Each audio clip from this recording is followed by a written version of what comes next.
150 के आस भी पड़े रहें, किधर भी ना जाए। कभी-कभी मार्केट में मूव नहीं होने में भी स्ट्रेस बढ़ सकता है। अगर आप दोनों ही ऑप्शन खरीदें, तो फिर धीरे-धीरे प्रीमियम ऑप्शन की कम होने लगती है, तो वो स्ट्रेस बढ़ाने वाली हो सकती है। आइए बढ़ते आगे और बड़ी और एक्सक्लूसिव खबर की तरफ करते हैं फोकस। हमारे संवाददाता तरुण शर्मा हमारे साथ कार्यक्रम में हो रहे हैं शामिल नई दिल्ली से। आइए जानते हैं तरुण से क्या है बड़ी और एक्सक्लूसिव खबर उनके पास। तरुण बताइए। Sir good morning. ये जो खबर है ये ऑयल मार्केटिंग कंपनीज के लिए एक अच्छी खबर हो सकती है, जैसे इंडियन ऑयल, एचपीसीएल और बीपीसीएल के लिए, क्योंकि जो पेट्रोलियम मिनिस्ट्री की जो डिमांड है कि जो एलपीजी पे अंडर रिकवरी हो रही है तकरीबन 32 से 33 हजार करोड़ की, उसको वित्त मंत्रालय ने मान लिया है। और जल्द ही हम उम्मीद कर रहे हैं कि वित्त मंत्रालय की जो ये जो 32 से 33 हजार करोड़ है ये इन ऑयल कंपनीज को रिलीज कर सकता है। जो हमारे सोर्सेज हैं वो ये बता रहे हैं कि अगले 1 से 2 महीने के अंदर जो ऑयल मार्केटिंग कंपनीज को ये फंड मिल सकता है। काफी लंबे समय से पेट्रोलियम मिनिस्ट्री इस चीज की डिमांड कर रही थी। हालांकि पहले वित्त मंत्रालय इस चीज को मानने को तैयार नहीं था, लेकिन जो अंडर रिकवरी है वो हर महीने बढ़ रही है। इस वजह से जिस तरीके से पेट्रोलियम मिनिस्टर ने कहा कि 40 हजार करोड़ के आसपास की अंडर रिकवरी अभी है, लेकिन अभी जो है वो जो हमारे सोर्सेज हैं बता रहे हैं कि वित्त मंत्रालय 30 से 32 हजार करोड़ रुपए का फंड रिलीज करेगा। और इस फंड को कैबिनेट का अप्रूवल लगना है, तो ये कैबिनेट का अप्रूवल हम उम्मीद कर रहे हैं कि अगले 1 महीने के अंदर एक कैबिनेट का अप्रूवल आ जाएगा और उसके बाद ये जो फंड है ये ऑयल मार्केटिंग कंपनीज को रिलीज कर दिया जाएगा। तो एक बड़ा बूस्ट यहाँ पे ऑयल मार्केटिंग कंपनीज को मिल सकता है।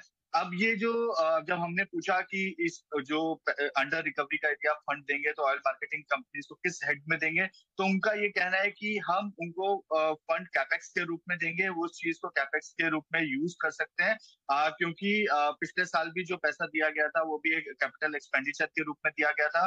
तो ये इस बार भी जो 32 हजार करोड़ के आसपास का जो फंड है उसको कैपेक्स के रूप में ऑयल मार्केटिंग कंपनीज को दिया जाएगा। और इससे उनकी जो एलपीजी पे जो अंडर रिकवरी हो रही है वो अंडर रिकवरी की भरपाई हो जाएगी। तो जो काफी लंबे समय से पेट्रोलियम मिनिस्ट्री की डिमांड थी उसको अब वित्त मंत्रालय ने मान लिया है और जल्द ही हम इस पे एक्शन होता हुआ दिखाई देगा। ये बड़ा डेवलपमेंट हो सकता है।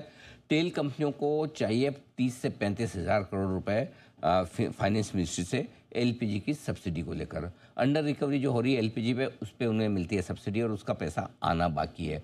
और तरुण ये कह रहे हैं कि इस पर पेट्रोलियम मिनिस्ट्री ने मंजूरी दे दी और वित्त मंत्रालय ने इस पर कह दिया कि अंडर रिकवरी की भरपाई की जाएगी। अब तरुण, क्या इसके लिए कैबिनेट में जाने की जरूरत है या फैसला खुद वित्त मंत्रालय ही कर सकता है?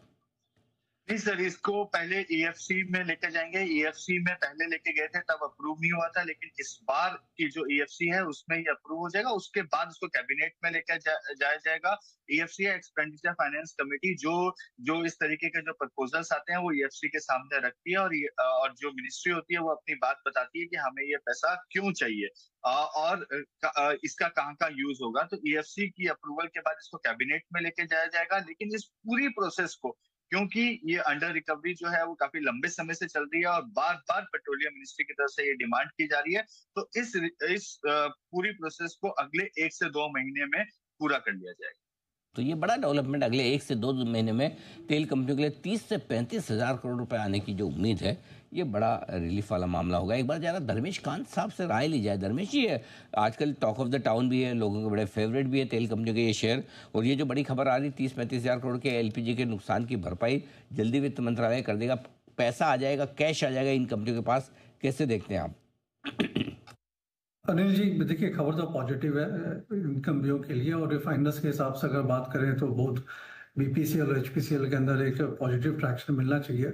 और both the companies are profitable. ये पैसा आ जाएगा, बाद में डिविडेंड यील्ड के हिसाब से वापस पे आउट भी हो जाता है, तो काफ़ी स्ट्रॉन्ग डिविडेंड पे आउट रहती है रिफाइनर्स की गवर्नमेंट ऑफ इंडिया को। तो आई थिंक ये ज़्यादा फर्क पड़ता नहीं इस बात से। ऑप्टिकली जरूर ये फर्क पड़ता है कि अभी सब्सिडी जा रहा था और बाद में वो पैसा, वो सब्सिडी जब आपको मिलता है तो आपके balance sheet and cash flow में ऐड हो जाता है, आपके पास आर्म लेंथ बढ़ जाता है पैसे वापस डिविडेंड के रूप में पे करने के लिए। तो न्यूट्रल स्टैंड है मुझे इस न्यूज़ फ्लो को लेकर के।